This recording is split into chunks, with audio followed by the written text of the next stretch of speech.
नमस्कार मंडळींनो, आजच्या ब्लॉगमध्ये तुमचं मनापासून स्वागत केलं आणि म्हटलं घराकडे जाऊया नाश्ता करूसाठी। नेहमीप्रमाणे बाजूच्या कंपनीतल्या बायोमेट्रिक वरती आपली हजेरी लावले आणि निघालंय घराकडे जाऊ। घराकडे येऊन नाश्ता करूसाठी बसले। नाश्त्यात होती कवटाची भुर्जी, उकडलेली कवटा आणि चपाती। कामावरती जाताना आपले युट्यूब आणि इंस्टाग्रामचे फॅमिली मेंबर गावले। सगळ्यांना भेटून खूप बरं वाटलं। असंच तुमचं सपोर्ट राहून देत। दुपारी कामावरून घराकडे येईल आणि पपिक म्हटलं आता मी गाणं म्हणतलंय, तर त्यांना नाचाक घेतलंय। फक्त चालला चालला शिर्डी वारीला।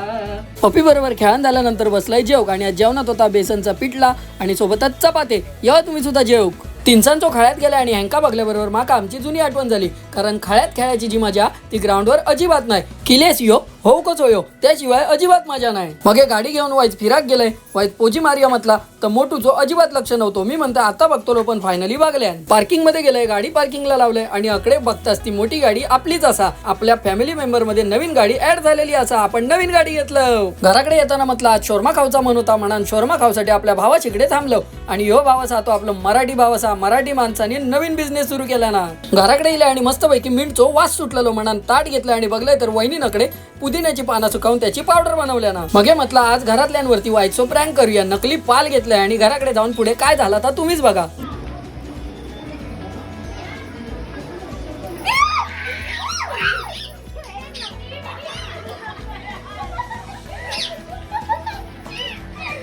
प्रँक कसं वाटलं कमेंट मध्ये नक्की सांगा। आणि मग समीर कदम बुवांची बारी ऐकलंय मस्तपैकी। जेवण बिवण सगळं झालेला होता। आज घराकडे मस्तपैकी बिर्याणी बनवलेली होती। अगदी रेटावून जेवलंय। मग म्हटलं आजच्या दिवसापुरती पुरे झाला। आम्ही भेटाय पुढच्या ब्लॉग मध्ये। तर सर देवा काळजी।